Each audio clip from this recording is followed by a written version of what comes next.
Film making ప్రాసెస్లో మనం development stage చూసాం, ప్రీ ప్రొడక్షన్ చూసాం, ప్రొడక్షన్ చూసాం, పోస్ట్ ప్రొడక్షన్ అంటే ఏం తెలిసిపోయింది. ఇప్పుడు మనం చేసుకోవాల్సిన డిస్ట్రిబ్యూషన్ స్టేజ్, 5వ స్టేజ్. ఎలా డెవలప్ అయింది, ఎలా ప్లానింగ్ చేసాం, ఎలా షూటింగ్ చేసాం, ఇలా ఫైనల్ అవుట్పుట్ తీసుకొచ్చాం. ఫైనల్ అవుట్పుట్ తీసుకొచ్చింది బాగానే ఉంది, కానీ దీన్ని సినిమా థియేటర్స్ రిలీజ్ చేయాలి, సినిమా జనాలు చూడాలి, అందరూ చూసుకుని మెచ్చి సినిమా హిట్ అయితే మనకు 4 డబ్బులు వస్తాయి. కాబట్టి డిస్ట్రిబ్యూషన్ స్టేజ్ దగ్గర మనం ఏం చేస్తామంటే ఎప్పుడైతే ఫైనల్ అవుట్పుట్ వచ్చిందో అక్కడి నుంచి మనం సెన్సార్కి పంపిస్తాము. సెన్సార్ వాళ్ళు ఈ షార్ట్స్ బాగున్నాయి, లేకపోతే ఇది అభ్యంతరకరమైన సన్నివేశాలు, సీన్స్ ఏమైనా ఉన్నాయంటే రీప్లేస్మెంట్ చేసి ఫైనల్ అవుట్పుట్తోనూ మనకి వాళ్ళు రీల్స్తో పాటు టోటల్గా దీనికి సర్టిఫికేట్ ఒకటి ఇస్తారనమాట.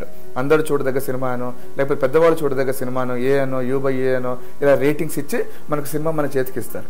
డిస్ట్రిబ్యూషన్ సెక్షన్లో ఏం చేస్తామంటే మనం సినిమా అవుట్పుట్ వచ్చాక షో అందరికీ వేసిన తర్వాత వాళ్ళు చూసి ఏరియా వైజ్గా వాళ్ళకి నచ్చిన రేట్స్లో మనం తీసిన ప్రొడక్ట్ని వాళ్ళు కొని వాళ్ళు డిస్ట్రిబ్యూట్ చేసుకుంటారు. సైమల్టేనియస్లీ డిస్ట్రిబ్యూట్ చేస్తున్నప్పుడు మనం గుర్తుంచుకోవాల్సిన విషయం ఏంటంటే మన సినిమా పబ్లిసిటీ అనేది చాలా ఇంపార్టెంట్. నేను ముందు కూడా అదే చెప్పాను, పబ్లిసిటీ కూడా నవేడేస్ చాలా ఇంపార్టెంట్. పబ్లిసిటీ లేకపోతే మనం సినిమా తీసినట్టు కూడా ఎవరి ప్రపంచానికి తెలియదు. సో సైమల్టేనియస్గా మీరు పబ్లిసిటీ ఏం చేస్తారు, మీరు ఏదైనా ప్రెస్ మీట్స్ ఎలా పెడుతున్నారా, లేకపోతే టీజర్స్ ఏమైనా రిలీజ్ చేస్తున్నారా, లేకపోతే సోషల్ మీడియాని ఏమైనా వాడుకుంటున్నారా, లేకపోతే రేడియోని ఏదైనా వాడుకుంటున్నారా, లేకపోతే న్యూస్ పేపర్స్ ఏమైనా వాడుకుంటున్నారా, టెలివిజన్ మీడియాని ఏదైనా వాడుకుంటున్నారా. సైమల్టేనియస్లీ వాడుకుంటూ ఎప్పుడైతే థియేటర్ డేట్ వచ్చిందో, రిలీజింగ్ డేట్ వచ్చిందో, డిస్ట్రిబ్యూటర్స్ కొని సినిమా రిలీజ్ చేయడానికి ముందుకు వచ్చారో అప్పుడు మీరు ఈ పబ్లిసిటీ ప్లానింగ్ కూడా చాలా అవసరము. ఫిల్మ్ మేకింగ్ స్టేజెస్లో నవేడేస్ పబ్లిసిటీతో కూడా ఫ్లాప్ అయిన సినిమాలు, అంటే పబ్లిసిటీ బాగాలేకుండా ఫ్లాప్ అయిన సినిమాలు, ఎందుకు వచ్చింది ఎందుకు పోయిందో తెలియని సినిమాలు కూడా చాలా ఉన్నాయి. So my dear friends, important point ఏంటంటే డిస్ట్రిబ్యూషన్ సెక్షన్లో మీరు ఎంత డిస్ట్రిబ్యూట్ చేయడమే కాదు, దానికి తగ్గట్టుగా ఆల్టర్నేటివ్గా సైమల్టేనియస్లీ పబ్లిసిటీ చేయాలి.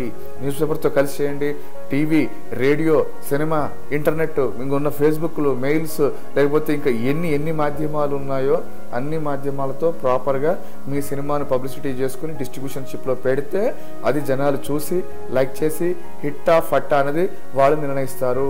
సో చాలా ఇంపార్టెంట్ ఆస్పెక్ట్లో మనకి ఏంటంటే డిస్ట్రిబ్యూషన్ స్టేజ్ కూడా చాలా ఇంపార్టెంట్. సినిమా హిట్ అయ్యి మళ్ళీ డిస్ట్రిబ్యూషన్ సెక్షన్ దగ్గర కూడా మనకి ఎలా జరుగుతుందంటే చాలామంది వచ్చి ఇంకా రీల్స్ కావాలండి, ఇంకా కొన్ని పెంచున్నామండి, ఇంకా థియేటర్లు పెరిగే అవకాశం ఉందండి అని కూడా చెప్పేవాళ్ళు ఉంటారు.